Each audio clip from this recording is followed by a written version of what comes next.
Bonjour et bienvenue sur la cuisine d'Iloucha. J'espère que vous allez bien, les amis. Aujourd'hui, je partage avec vous un menu d'inspiration marocaine, un menu entre amis. Alors, on va commencer dans un premier temps par la décoration de la table.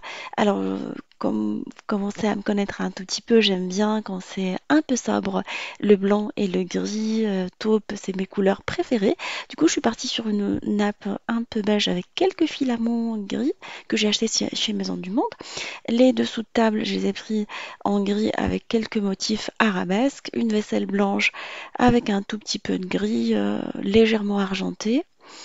Et j'ai fait des petits rappels de déco avec des bougies que j'ai achetées chez Maison du Monde, vraiment pas chères, pour rappeler un tout petit peu la décoration de table.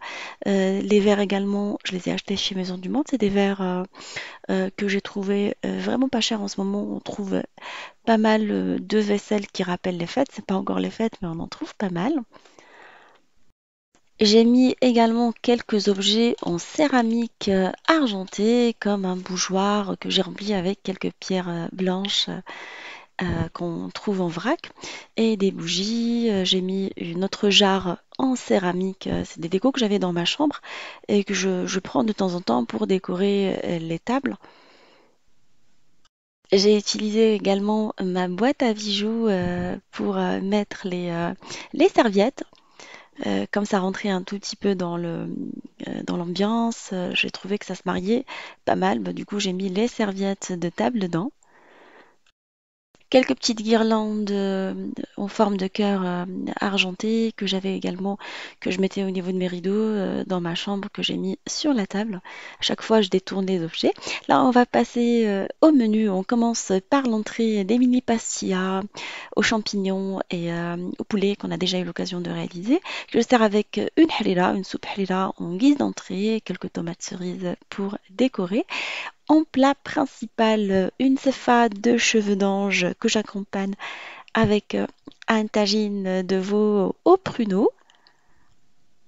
Là, c'est assez copieux, mais au Maghreb, on mange bien. Enfin, on fait pas attention aux quantités.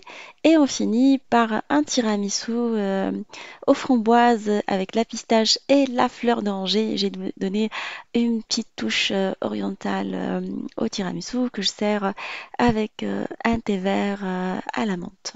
Découvrant le menu et toute l'organisation qu'on va réaliser pour gagner du temps et passer du temps avec nos convives. Là, on va commencer par l'entrée, par les mini pastillas au poulet et aux champignons et la harira. On peut les réaliser la veille pour le lendemain, c'est ce que j'ai fait. Alors, pour la pastilla, dans une poêle anti-adhésif, on va mettre un tout petit peu d'huile. On fait revenir de l'oignon haché en petits morceaux dedans. On le fait colorer pendant 5 petites minutes. Juste histoire qu'il soit un peu translucide. Vous pouvez utiliser de l'échalote si vous préférez. Moi, j'aime bien le goût subtil de l'échalote dans ce type de recette, mais je ne l'avais pas. Alors, j'ajoute par-dessus, il faut être translucide, des champignons de Paris émincés. Vous pouvez aussi opter pour une poêlée de champignons mélangés si vous aimez ça.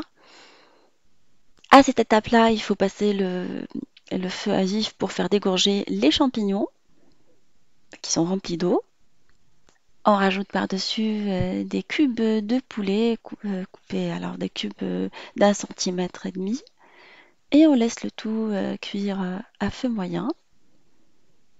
On va épicer. Je vous laisserai la liste des épices en barre d'infos, des épices à poulet, de ras el hanout. On va donner un petit côté oriental avec le ras el hanout à cette recette.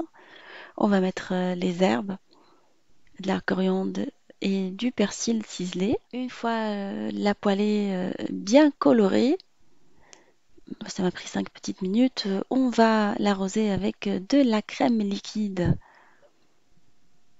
et on laisse le tout cuire histoire d'avoir une sauce qui s'épaissit normalement.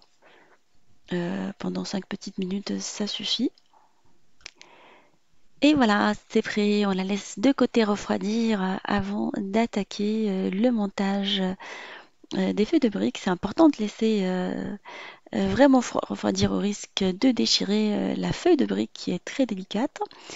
Et là, on va passer au montage. On va beurrer notre feuille de brique ronde. On va poser par la suite un petit moule ou petit contenant rond pour pouvoir par la suite le remplir avec la farce. Je vais essayer de donner une forme un peu sous forme de fleur à ma feuille de brique pour changer d'habitude. On remplit ce petit contenant avec la farce. On l'enlève par la suite, enfin, une fois qu'on a bien rempli, bien tassé. Ça permet vraiment de bien doser les quantités de farce, cette petite technique. Là, on va ramasser en forme de pli. Puis on faisait une jupe plissée. Après, on va tourner dans le sens inverse de la montre. Et on va par la suite rabattre les feuilles sous la feuille de brique en collant avec du glu. Alors, ça va être du jaune d'œuf pour moi. Comme on va les cuire au four, il n'y a pas y a pas de problème. Avec des feuilles de brique artisanales, le résultat il est encore meilleur parce que je les ai trouvées un peu rigides. Et là, on va les poser dans un moule à muffins en faisant le trou au milieu. Si vous souhaitez les réaliser la veille pour pas être charrette, je vous recommande de filmer après votre moule et le laisser au réfrigérateur et les faire cuire le jour J 20 minutes. Enfin, une fois qu'on a nos invités, on les passe rapidement au four pendant 20 à 25 minutes. Comme ça, on est vraiment très très bien. Surtout que la brique se mange vraiment chaude pour garder ce côté croustillant. Je n'ai pas filmé cette partie-là, je suis désolée, mais je vous le dis verbalement. Et pour la réalisation de la fameuse soupe harira, soupe emblématique du ramadan, mais qu'on peut manger dans l'année, on va couper les herbes comme d'habitude finement, du persil, de la coriandre, ainsi que le céleri. On va lâcher finement. On va réaliser également une découpe de l'oignon finement. Des petits morceaux de viande. Pour plus d'informations sur la réalisation de l'halila, je vous invite à vous référer à ma recette de halila. Mais aujourd'hui, je vais la réaliser avec du riz. La petite belle avec du riz pour changer. Une fois les herbes bien affinées, je vais râper l'ail et l'oignon à l'aide du râpe légumes finement. Pour la cuisson, je vais utiliser une marmite cocotte directement dans laquelle je vais mettre un tout petit peu d'huile d'olive et je vais faire colorer tout ça avec du semen ou du beurre rince pour donner un bon goût à la halila. Alors cette halila avec du riz vient de la région d'origine de ma maman. Elle vient de Rabat. Ma mère elle nous l'a préparé souvent et je trouve ça excellent. Là, je vais mettre quelques morceaux de viande. Alors, j'ai choisi pour le harira du collier d'agneau. C'est une viande, il n'y a pas une partie du mouton, il n'y a pas beaucoup de viande, mais le goût, il est vraiment exquis, croyez-moi. On va mettre les épices directement. La liste des épices est disponible en barre d'infos. Et on va faire colorer l'oignon, l'ail et les morceaux de viande avec les épices. L'odeur, elle est vraiment, vraiment terrible quand on commence à colorer nos morceaux de viande avec les épices. Il y a plein de mélanges d'épices qui dégagent et qui parfument la maison. Une fois la viande bien colorée, je vais venir mettre les herbes. Alors, je mets uniquement la moitié des herbes. Le reste, je vais le laisser par la suite pour la tadwira. Et par la suite, une fois qu'on a bien coloré la viande et tout ça, ça m'a pris un petit quart d'heure à four moyen, on va arroser avec de l'eau froide pour avoir un bouillon riche de halila. On va rajouter des pois chiches trempés la veille dans de l'eau et égoutter. On va bien mélanger notre marmite pour racler les bords, enlever tout ce qui a accroché à l'aide d'une spatule en bois. On fait fermer la marmite, enfin on va réajuster le sel avant, et on va la laisser cuire à feu moyen pendant 35 à 40 minutes. Entre-temps, on a blanchi la tomate, on l'a fait blanchir pendant 20 minutes et on va l'écraser à l'aide du mixeur plongeur. Si vous prenez des tomates bio, ça sert à rien d'enlever la peau. Sinon, vous enlevez la peau avant. Et là, on va rajouter également du concentré de tomate et de la farine pour réaliser la tadwira. À cette étape-là, vous pouvez garder le tout au frais jusqu'au lendemain pour réaliser la tadwira de harira et la servir froide. C'est ce que je fais. Là, une fois enfin, le lendemain, vous réchauffez votre bouillon déjà cuit, vous rajoutez des lentilles dedans, du riz à long grain qui cuit longtemps. En fait, c'est ce que j'utilise pour ça. On va laisser le bouillon vraiment chauffer et on va par la suite verser la tadwira. À cette étape-là, il faut être vraiment vigilant et mélanger régulièrement au risque d'avoir des grumeaux dans la soupe. On va rajouter l'autre moitié enfin, j'ai laissé un quart, en fait, c'est pas vraiment moitié, juste un quart, pour bien parfumer, donner un petit côté de peps et de fraîcheur à notre harira. C'est pour ça qu'on laisse là pour la fin.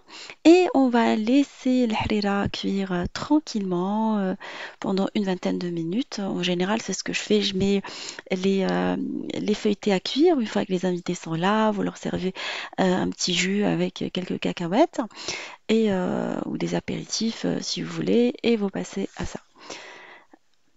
Et pour le plat principal, je vais faire un tagine sucré salé de veau aux pruneaux et aux amandes que je vais servir avec une cefa de cheveux d'ange. On va réaliser une cefa express parce qu'en général, elle met un peu de temps à cuire. Du coup, on va optimiser le temps aujourd'hui. Alors pour la préparation du tagine de veau aux pruneaux et aux amandes, alors je le prépare 3 heures avant l'arrivée de mes invités. Là, par exemple, si on reçoit pour 21 heures, on commence 3 heures avant, on met du semaine et de l'huile de table dans une marmite cocotte. On va rajouter des oignons coupés en petits morceaux, juste à la mano. On a déjà eu l'occasion de couper l'oignon. Et là, on va le faire colorer en même temps que de la viande. Alors j'ai choisi du jarret de veau. Je trouve que le goût, il est très très bien et s'adapte vraiment avec les tagines. Euh, on trouve le prix vraiment raisonnable dans les boucheries musulmanes, je trouve. On va le faire colorer avec des épices. Je vous laisserai la liste des épices en barre d'infos comme d'habitude parce que vous êtes nombreuses à me demander la liste des épices et tout ça. Mais du coup, histoire de faire des vidéos courtes, j'écris tout en barre d'infos. Là, on va colorer notre viande et en même temps que les oignons avec les épices. Ça permet vraiment de la faire dorer et de la faire vraiment adhérer les épices au reste. Une fois bien coloré pendant une dizaine de minutes à feu moyen, on va arroser avec de l'eau froide et on va fermer notre marmite sous pression pendant 45 minutes à 1 heure en fonction de la qualité de la viande ajoutée. Entre-temps, j'ai fait gonfler des pruneaux dans de l'eau de fleurs d'oranger, des pruneaux sèches et pas dénoyautés avec les noyaux. On va les arroser avec le bouillon une fois qu'on a ouvert la marmite. Alors je vais mettre quelques louches de bouillon. Alors je mets 5 louches de bouillon. Alors je vous mets également la quantité d'eau utilisée et tout le reste. Et voilà, je vais rajouter du sucre pour caraméliser les oignons, un peu de cannelle. Et je les laisse cuire vraiment caramélisés à feu moyen avec un peu de fleur d'oranger également pour bien parfumer. On va les mélanger régulièrement à feu moyen, histoire de vraiment donner ce côté caramel. Et c'est sucré-salé parce que la sauce étant salée, et on rajoute du sucre. Et entre-temps, on laisse notre viande vraiment en réduction de sauce à feu moyen. Et voilà, notre viande est maintenant cuite, on a une bonne sauce. On a aussi une caramélisation des pruneaux. On peut laisser de côté et réchauffer une fois les invités arrivés. Là, j'ai servi la viande au milieu avec vraiment les pruneaux que j'ai saupoudrés avec des amandes concassées. Comme ça fait un contraste sucré-salé. Sinon, vous pouvez napper la viande avec. Et pour accompagner notre tagine et pour changer de la semoule classique et du pain, j'ai réalisé une cefa de cheveux d'ange. Ma maman m'a fait passer une technique que j'ai déjà expérimentée et que j'ai déjà proposée sur la chaîne, moins laborieuse, qui prend moins de temps parce que en général on faisait cuire la cefa 7 fois à la vapeur. Et là, on va expérimenter cette technique que j'ai trouvée vraiment pas mal, que je souhaitais aujourd'hui repartager avec vous. En parallèle à la cuisson du tagine, pendant que vous le laissez vraiment cuire, vous pouvez réaliser la cefa. Alors dans une jatte, j'ai mis des vermicelles pour cefa. Alors j'achète la marque Dari que je trouve vraiment excellente, que je vous recommande. Je la trouve dans les magasins orientaux, on la trouve dans les rayons exotiques des grandes surfaces comme Carrefour et Auchan. Là, je vais enrober l'ensemble des vermicelles avec de l'huile et je vais les faire cuire à la vapeur du couscoussier, tel qu'un couscous pendant une quinzaine de minutes, voire même 20 minutes. Moi, j'ai mis 20 minutes. Une fois cuites à la vapeur, je vais les plonger dans l'eau chaude du bas du couscoussier pendant 5 minutes, pas plus. Faites attention à ça, au risque d'avoir une texture pâteuse. C'est ma maman qui m'a soufflé la recette. Elle a été vraiment, enfin, elle a insisté pour que je fasse attention à ça. Après 5 minutes, on les égoutte et on va les arroser avec de l'eau froide. Et on les laisse vraiment égoutter à l'air libre pendant une trentaine de minutes. Après, toujours dans le couscoussier, on va mettre un tout petit peu d'huile et on va les enrober à nouveau avec de l'huile.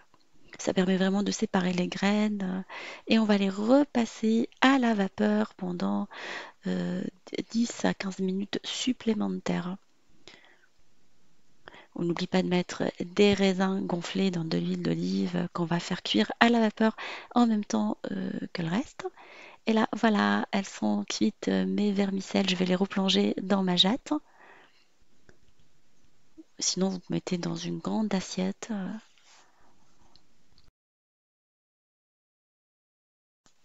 On va les mélanger avec du beurre. Enfin, cette technique-là, alors vous pouvez le faire en même temps. Enfin, vous les passez à la vapeur à la dernière minute, juste avant le dressage. Vous les laissez égoutter à l'air libre. Comme ça, vous servez une cefa chaude.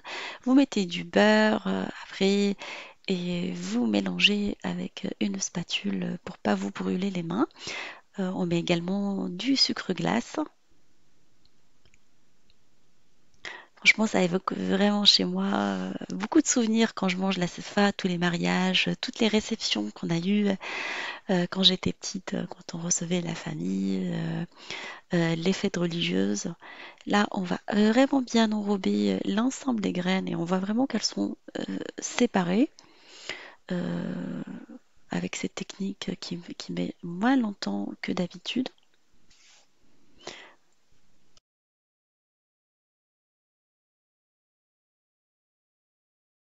On va les verser dans un plat de présentation. Alors j'ai pris pour la présentation, pour rester dans l'esprit un peu blanc et gris, j'ai mis un plateau pour thé et j'ai mis dedans une assiette blanche tout simple. Là, je vais saupoudrer avec des amandes concassées. Si vous avez d'autres comment dire, ingrédients de fruits secs, vous pouvez les rajouter, comme des dattes, vous pouvez rajouter des noix, enfin ce que vous aimez. et vous saupoudrez avec du sucre glace et de la cannelle pour décorer. Là, j'ai pas mis beaucoup. Au Maroc, on met vraiment un dôme, mais là, comme on n'était pas nombreuses, euh, on était entre copines, du coup, j'ai pas mis beaucoup, parce que je n'aime pas jeter, mais en général, c'est vraiment le dôme qu'on dresse avec la sefa. On aura l'occasion de réaliser également une sefa medfouna ou enterrée avec du poulet façon pastilla. Je la trouve excellente. J'ai eu l'occasion de la découvrir ou la redécouvrir sous une autre forme au Maroc. Et voilà, la sefa en accompagnement du tagine. Le tagine, j'ai utilisé un petit tagine blanc dans lequel que j'ai dressé dans une grande assiette blanche et grise que j'ai acheté dans un magasin, enfin un bazar à Argenteuil, vraiment pas cher. Et pour rester dans l'esprit blanc et gris, j'ai décoré le tagine avec deux petits cœurs que j'ai achetés en accessoire chez Maison du Monde. On les trouve à 3 ou 4 euros. Euh, Ainsi, vous donnez un petit côté oriental et vous restez dans les mêmes coloris que votre décoration. Et comme je vous ai dit, j'ai pas nappé le tagine avec la sauce parce que mon homme n'aime pas vraiment le sucré salé. J'ai laissé la viande à part et j'ai mis dans un bol la sauce sucrée, dans un bol blanc et argent également. Et voilà, on va passer maintenant à la réalisation du dessert. Alors pour le dessert, je me suis pas vraiment pris la tête. Je suis partie sur un classique en lui donnant, enfin le tiramisu, en lui donnant une petite touche orientale avec la pistache et la fleur d'oranger. Et je trouve que la pistache et la framboise se marient très très bien. Alors pour le timing, je recommande vraiment de préparer le dessert la veille, comme ça vous êtes vraiment tranquille les filles, vous vous prenez pas la tête. Alors on va battre les blancs d'œufs en neige, séparer des jaunes, et après on va les laisser de côté. On va par la suite battre les jaunes d'œufs avec le fromage italien, la mascarpone, auquel on va rajouter du sucre, et on va parfumer tout ça à la fleur d'oranger. On va battre tout ça pour faire vraiment un appareil à l'aide du batteur électrique. Je trouve que la fleur d'oranger parfume vraiment bien ce dessert. Moi, je suis adepte de ça. Sinon, vous pouvez mettre de l'eau de rose si vous aimez ça également. Une fois les jaunes d'œufs battus avec la mascarpone, on va rajouter le blanc d'œuf en le mélangeant délicatement. On risque de le casser à l'aide d'une spatule en bois. Sinon, une maryse, c'est encore mieux, mais je trouve, enfin, j'arrive jamais à trouver ma maryse, je la perds souvent. Alors, on va prendre des petits cadres euh, comme ça, sinon, enfin, pour faire une version un peu individuelle. Alors, le café, je vais le reparfumer à la fleur d'oranger. Ça fait un petit café arabe, oriental. Sinon, vous pouvez mettre que la fleur d'oranger, mais moi, je voulais quand même garder ce côté tiramisu. Alors, on va passer nos boudoirs, tel un tiramisu classique, dans le café parfumé à la fleur d'oranger. Et on va faire un montage avec la crème qu'on vient de réaliser. Là, le petit bout, je l'ai cassé en deux, histoire de pouvoir vraiment remplir correctement le bord. On va mettre notre appareil. On va mettre quelques framboises. Alors vous mettez des framboises fraîches ou des framboises congelées, mais moi pour ce type de dessert, je préfère les framboises fraîches qu'on coupe en deux. On va saupoudrer avec de la pistache concassée ou de la pistache en poudre. Idéalement, de la pistache concassée, ça apporte un tout petit peu de croquant en bouche, mais moi, j'en avais pas. Du coup, j'ai mis la pistache en poudre. Et on va continuer notre montage tranquillement, de la même manière que tout à l'heure.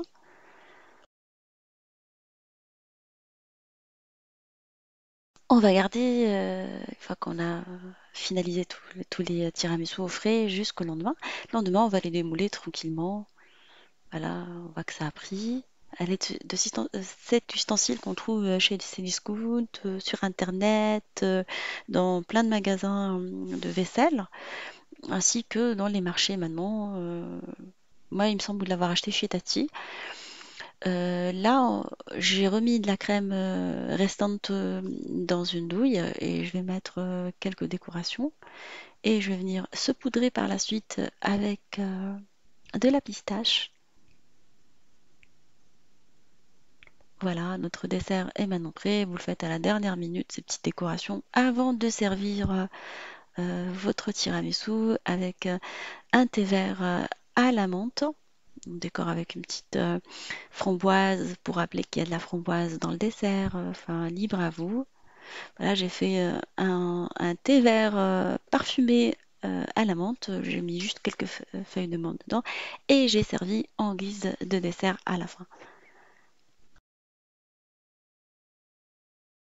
Et voilà, mon menu pour un dîner entre amis touche à sa fin. Comme je vous ai dit, les filles, j'aurais aimé que vous soyez toutes là autour de ce dîner. Toutes les personnes fidèles qui sont là, qui m'envoient plein de messages d'encouragement, qui croient en moi, qui me remplissent de bonheur. Je vous adore, les filles.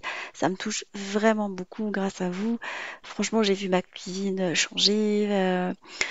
Plein de choses ont changé dans ma vie et je tenais vraiment à vous remercier. On est vraiment une petite famille.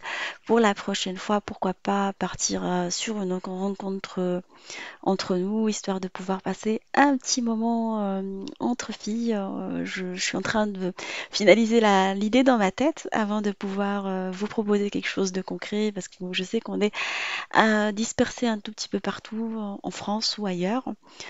Pourquoi pas, on organisera tout ça, promis. Je vous adore, je vous fais des gros gros bisous d'amour et je vous dis prenez soin de vous, faites attention à vous et à vos familles et on se retrouve sur la cuisine de Liloucha avec des nouvelles recettes, un nouveau voyage culinaire et à bientôt.